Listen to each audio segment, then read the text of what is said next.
ain't got it. Broke, fat broke. We ain't got it. We broke. And the two broke Twimbos are back once again. This time not with a podcast, but some other way to waste your time. That's right, Dad.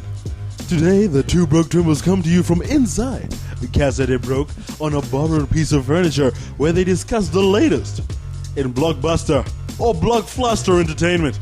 This week, we discuss something new from Marvel. Ant-Man, or as I call him, Shoshe Man. Phil and I have just returned from a movie date where we bumped into his ex. Pause. But moving further forward, we just want to let you know the results of this in-depth investigation, or should I say fumigation. Yes, so we watched Ant-Man, or as Phil rightly dubbed it, Shoshe Man. And we would like to give you an understanding what it's about. Briefly, without any spoilers, if you haven't watched it, we won't ruin it for you. Basically, some guy discovers a suit which makes him an ant. But we look at the deeper issues here. You see, I always tell you, Phil, when you watch movies like this, you need to abandon this semblance of intelligence that you learned in school. Because otherwise, the movie will not make sense. For example... Wait, hold the phone. A movie about a grown man that can shrink to the size of an ant but still maintain his strength is not realistic or follow the rules I learned in physics? Shocking. I know. Shocking. Absolutely. But here's the thing, you see. There's a section in the movie at the beginning before he becomes Ant-Man. He breaks into a safe. A fingerprint reading safe. Yeah, from the 1920s, apparently. Yes. Built from the steel of the Titanic. Anyway. That must have been pretty rusty steel. Well, I mean, they must have, really let it float. Suffice it to say that the methodology of breaking into this safe was questionable at best. Yes, the science used in a movie that centers itself around science. It's quite dodgy, really. I mean, from what we want to call from the rooter to the tutor of the movie, it was just filled with questionable scientific references and theories.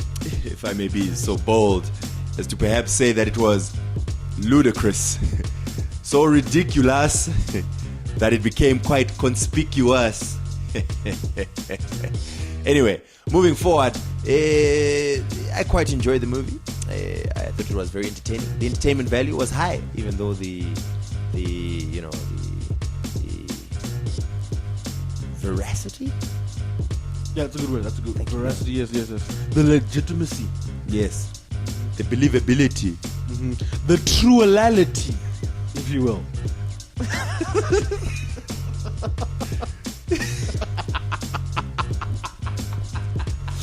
Yes, the truality of this movie was quite questionable.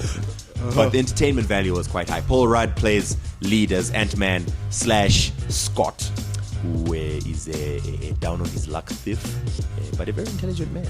Yes.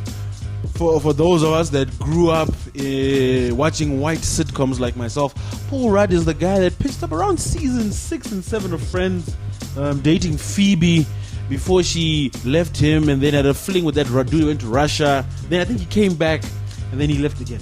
Yes. It was quite an interesting little appearance from Paul Rudd.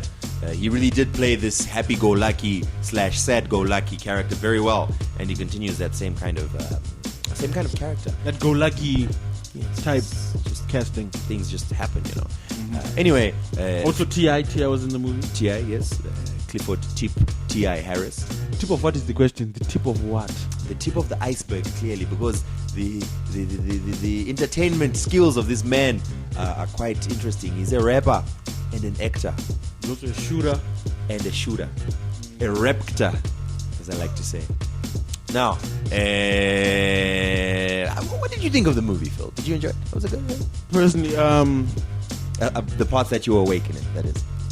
That is true. I did fall asleep for a short part through the movie because, as I explained earlier, when you take a good actor and you give them a bad script, they just become bad actors. So Michael Douglas struggled to spew the garbage that the script writers threw in his face, and as such, it just ruined the movie for me. I mean, it was just bad acting.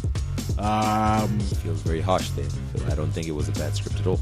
It was lifted directly from classic Marvel literature.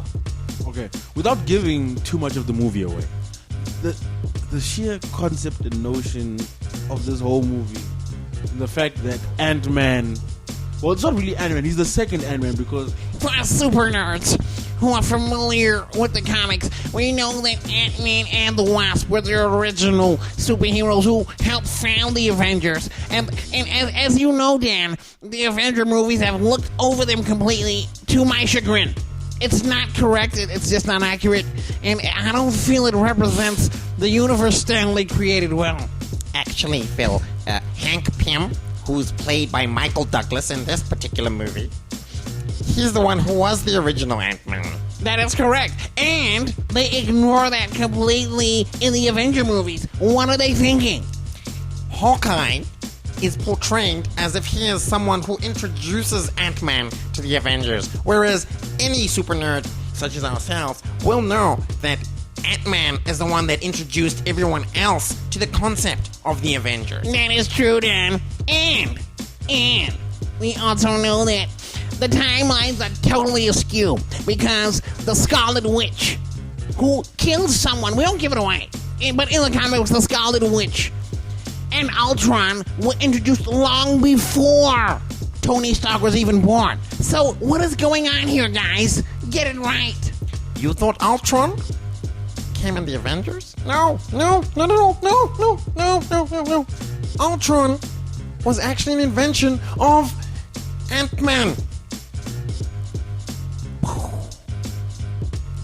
But anyway, yes, apart from the slight deviations from the original Marvel comic series, which in themselves also were very convoluted and deviated from their own stories, I found it entertaining, I must say. I mean, well done, Ant-Man. It wasn't the most solid storytelling. It wasn't the tightest script, but Paul Rudd really played a very entertaining character, and he pretty much he held the movie up, and it was, as I said, entertaining, if not very inspiring or motivational, but entertaining nonetheless.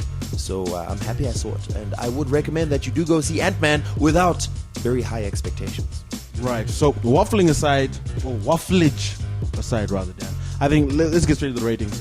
Out of $1, what are you giving it? I give it 60 cents. 60 cents. 60 cents. 60 cents. That's a fair assessment. I'd give it 65 cents. 60 I'll give it 53 cents and a chappy. How much is a chappy? Anyway, stay tuned for our next movie review. Of course, once we are able to raise a little bit more money, it will most likely be midweek because, as you know, it is half price midweek. Is it really? How do you think we were able to get in, man? I don't know. I thought we just said No. Oh. Anyway, don't mind us. Two Broke Twimbos, we out.